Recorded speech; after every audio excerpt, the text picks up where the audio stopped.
The Turn of the Screw by Henry James. 19. We went straight to the lake, as it was called at Bly, and I dare say rightly called, though I reflect that it may in fact have been a sheet of water less remarkable than it appeared to my untravelled eyes.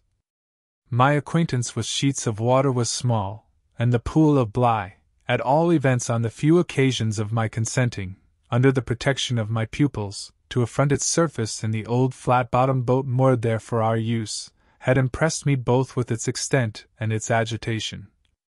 The usual place of embarkation was half a mile from the house, but I had an intimate conviction that, wherever Flora might be, she was not near home. She had not given me the slip for any small adventure, and since the day of the very great one that I had shared with her by the pond, I had been aware, in our walks, of the quarter to which she most inclined. This was why I had now given to Mrs.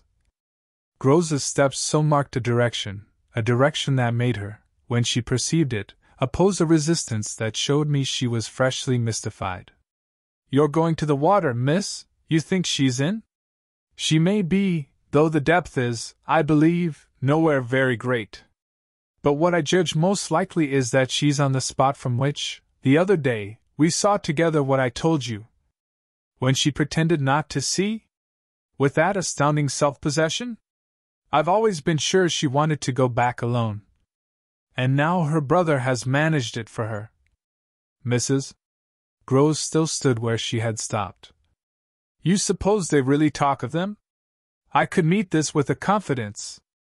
They say things that, if we heard them, would simply appall us. And if she is there, yes? Then Miss Jessel is? Beyond a doubt. You shall see." "Oh, thank you," my friend cried, planted so firm that, taking it in, I went straight on without her. By the time I reached the pool, however, she was close behind me, and I knew that, whatever, to her apprehension, might befall me, the exposure of my society struck her as her least danger. She exhaled a moan of relief as we at last came in sight of the greater part of the water without a sight of the child.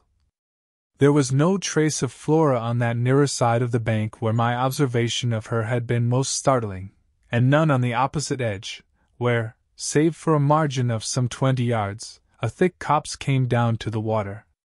The pond, oblong in shape, had a width so scant compared to its length that, with its ends out of view, it might have been taken for a scant river. We looked at the empty expanse, and then I felt the suggestion of my friend's eyes. I knew what she meant, and I replied with a negative headshake. "No, no, wait! She has taken the boat." My companion stared at the vacant mooring place and then again across the lake. "Then where is it? Our not seeing it is the strongest of proofs. She has used it to go over, and then has managed to hide it. All alone, that child? She's not alone, and at such times she's not a child, she's an old, old woman." I scanned all the visible shore while Mrs. Grose took again, into the queer element I offered her, one of her plunges of submission. Then I pointed out that the boat might perfectly be in a small refuge formed by one of the recesses of the pool, an indentation masked, for the hither side, by a projection of the bank and by a clump of trees growing close to the water. "But if the boat's there, where on earth's she?" my colleague anxiously asked. "That's exactly what we must learn." And I started to walk further. "By going all the way round?" "Certainly, far as it is. It will take us but 10 minutes, but it's far enough to have made the child prefer not to walk. She went straight over." "Laws!" cried my friend again. The chain of my logic was ever too much for her. It dragged her at my heels even now, and when we had got halfway round, a devious, tiresome process, on ground much broken and by a path choked with overgrowth, I paused to give her breath. I sustained her with a grateful arm, assuring her that she might hugely help me, and this started us afresh, so that in the course of but few minutes more we reached a point from which we found the boat to be where I had supposed it. It had been intentionally left as much as possible out of sight and was tied to one of the stakes of a fence that came, just there, down to the brink, and that had been an assistance to disembarking.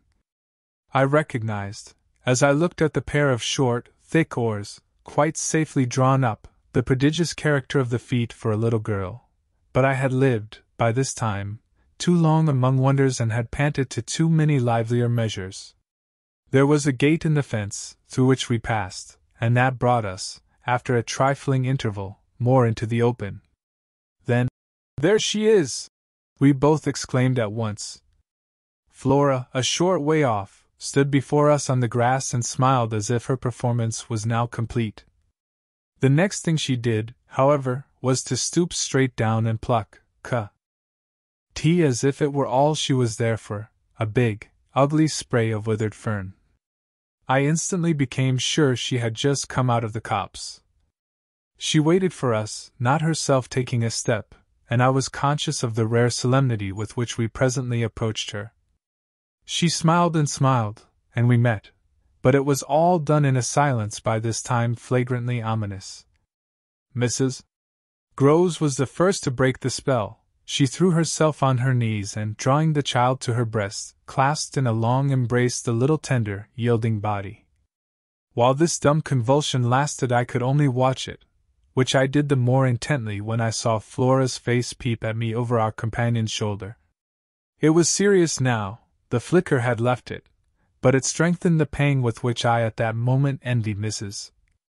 Groves the simplicity of her relation. Still, all this while, nothing more passed between us save that Flora had let her foolish fern again drop to the ground. What she and I had virtually said to each other was that pretexts were useless now. When Mrs. Groves finally got up she kept the child's hand, so that the two were still before me, and the singular reticence of our communion was even more marked in the frank look she launched me. "I'll be hanged," it said, "if I'll speak." It was Flora who, gazing all over me in candid wonder, was the first. She was struck with our bareheaded aspect. "Why, where are your things?" "Where yours are, my dear!" I promptly returned. She had already got back her gaiety, and appeared to take this as an answer quite sufficient. "And where's Miles?" she went on. There was something in the small valor of it that quite finished me. These 3 words from her were, in a flash like the glitter of a drawn blade, the jostle of the cup that my hand, for weeks and weeks, had held high and full to the brim that now, even before speaking, I felt overflow in a deluge. "I'll tell you if you'll tell me," I heard myself say, then heard the tremor in which it broke. "Well, what?" Mrs. Groves's suspense blazed at me, but it was too late now, and I brought the thing out handsomely. "Where, my pet, is Miss Jessel?"